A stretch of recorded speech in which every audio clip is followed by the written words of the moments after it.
नमस्कार, मैं प्रिया सेठ। आज मैं आप लोगों को कुछ प्रमुख अर्थालंकार के बारे में पढ़ाऊंगी। तो चलिए आगे बढ़ते हैं हम। पहला है उपमा अलंकार। अब देखिए, उपमा का अर्थ पहले यहाँ पे लिखा हुआ है। उपमा का अर्थ है क्या क्या, देखिए, सादृश्य, समानता तथा तुल्यता। अब देखिए परिभाषा, उपमा अलंकार की परिभाषा, जहाँ किसी एक वस्तु या वस्तु के समान गुणों की तुलना किसी अन्य वस्तु या व्यक्ति से की जाए, वहाँ उपमा अलंकार होता है। तो यहाँ पर देखिए कहा क्या जा रहा है, हम उदाहरण से अच्छे से समझेंगे। उदाहरण जैसे दिया है उपमा अलंकार का, चंद्रमा के समान सुंदर मुख। अब देखिए यहाँ पे कहा क्या जा रहा है, जैसा कि इसके नाम से हमें स्पष्ट हम हो जा रहे हैं कि इसका अर्थ होता है समानता। तो जब किसी एक वस्तु या व्यक्ति के समान गुणों की तुलना दूसरे वस्तु या व्यक्ति से की जाती है तो वहाँ उपमा अलंकार होता है। तो उदाहरण में देखिए, चंद्रमा के समान सुंदर मुख। तो यहाँ पे जो सुंदर मुख है, इसकी तुलना या समानता किससे की जा रही है? चंद्रमा से। सुंदर मुख की तुलना या समानता चंद्रमा के साथ हो रही है, इसलिए यहाँ पे क्या है, सुंदर मुख के लिए उपमा किस चीज़ की दी जा रही है? चंद्रमा की। तो इसलिए यहाँ पे इस वाक्य में उपमा अलंकार होगा। चलिए हम आगे बढ़ते हैं। उपमा अलंकार के अंग। उपमा अलंकार के कितने अंग होते हैं? देखिए, उपमा अलंकार के 4 अंग हैं। अब कौन कौन से? पहला उपमेय, दूसरा उपमान, तीसरा साधारण धर्म, चौथा वाचक शब्द। तो देखिए पहला क्या है? उपमेय। तो उपमेय की क्या परिभाषा है, कैसे हम जानेंगे कि यही उपमेय है? वह वस्तु या प्राणी जिसकी समानता की जाए, जिसकी समानता की जाए। उपमेय को हम विशेष्य भी कहते हैं। विशेष्य, विशेष्य विशेषण तो आप पढ़े ही होंगे। तो विशेष्य उपमेय को हम कहते हैं जिसकी समानता की जाती है। जैसे इसी उदाहरण में हम देखेंगे, चंद्रमा के समान सुंदर मुख। तो किसकी तुलना की जा रही है? मुख की तुलना की जा रही है। तो मुख यहाँ पे क्या हो जाएगा? उपमेय हो जाएगा। तो दूसरा जो हमारा उपमा अलंकार का अंग है उपमान। तो उपमान की क्या परिभाषा है? देखिए, वह वस्तु या प्राणी जिससे समानता की जाए। अब उपमेय में जिसकी समानता की जाती है और उपमान में जिससे समानता की जाती है। तो यहाँ उदाहरण देखिए, मुख की समानता किससे की जा रही है? तुलना किससे की जा रही है? चंद्रमा से। तो ये हमारा उपमान हो जाएगा। तो अब हम देखते हैं तीसरा जो अंग होता है हमारा, ये भी बहुत आवश्यक है, साधारण धर्म। साधारण धर्म को हम समान धर्म भी कहते हैं। समान धर्म मतलब, देखिए पहले परिभाषा को जानते हैं। उपमेय तथा उपमान में पाया जाने वाला परस्पर समान गुण साधारण धर्म कहलाता है। मतलब ये कि ऐसे गुण जो उपमेय और उपमान दोनों में हो, उसी को हम क्या कहेंगे? साधारण धर्म। देखिए जैसे यहाँ पे है मुख चंद्रमा, तो ये हमारा उपमेय है, ये उपमान है। इसकी तुलना की जा रही है इससे।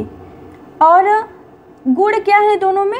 सुंदर, कि मुख भी सुंदर है और चंद्रमा भी सुंदर है। तो इसलिए हमारा ये जो सुंदर है वो क्या हो जाएगा? साधारण धर्म। जो उपमेय और उपमान में होती है उसे हम क्या कहते हैं? साधारण धर्म या समान धर्म। अब चलिए देखते हैं हम सबसे अंतिम और आवश्यक अंग, वाचक शब्द। वाचक शब्द क्या होता है? उपमा अलंकार का चौथा अंग है ये। जिस शब्द से समानता प्रकट की जाए उसे हम क्या कहते हैं? वाचक शब्द कहते हैं। वाचक, वाचक मतलब होता है बोलने वाला या बताने वाला। मतलब ऐसा शब्द जो उपमेय और उपमान में समानता बताए, ये हमें बताएगा कि उपमेय और उपमान में क्या समानता है। जैसे देखिए, अब हम उदाहरण के द्वारा चारों अंगों को बहुत अच्छे से और बहुत सरलता से समझते हैं। पहला उदाहरण हमने लिखा है, पीपर पात सरिस मन डोला। तो यहाँ पे देखिए, जो पीपर पात है ये उपमान है, जो सरिस है वो वाचक है, मन जो हमारा उपमेय, डोला जो है वो समान धर्म। अब चलिए इसको हम अलग अलग समझते हैं कि कैसे इसमें क्या है। तो हमने यहाँ पे ये पढ़ा है कि पीपर पात सरिस मन डोला, मतलब पीपल का पत्ता जो है, सरिस मतलब के समान, पीपल के पत्ते के समान, मन डोला मतलब मन अस्थिर है, चंचल है, चलने वाला है।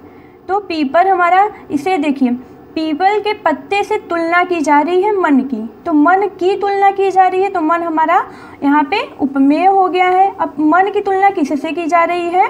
पीपल से की जा रही है, तो ये हमारा उपमान हो जाएगा। उपमान। अब देखिए, ऐसा शब्द जो दोनों में है, दोनों में हो, तो उसी को हम क्या कहेंगे, समान धर्म।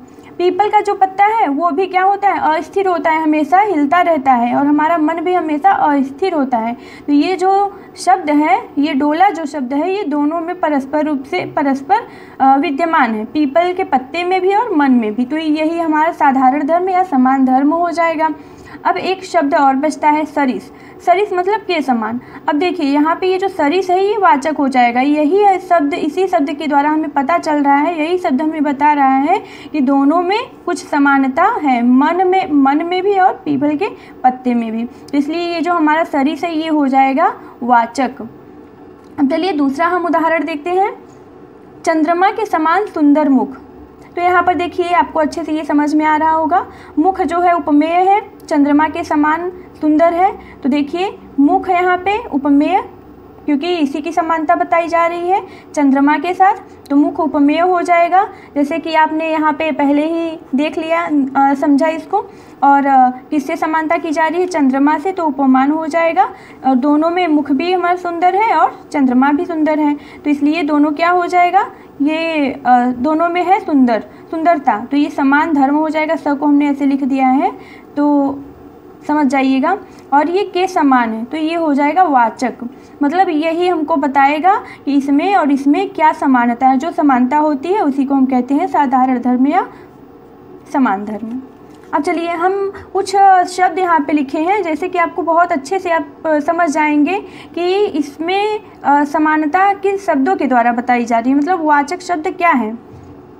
तो देखिए यहाँ पे वाचक शब्द के कुछ हमने शब्द लिए हैं, जैसे ज्यो, जैसा, सम, तुल्य, सा, सी, सरिस, समान आदि। तो कुछ ऐसे शब्द होंगे तो वही हमारे क्या हो जाएंगे, साधारण धर्म या वाचक, साधारण धर्म या समान धर्म।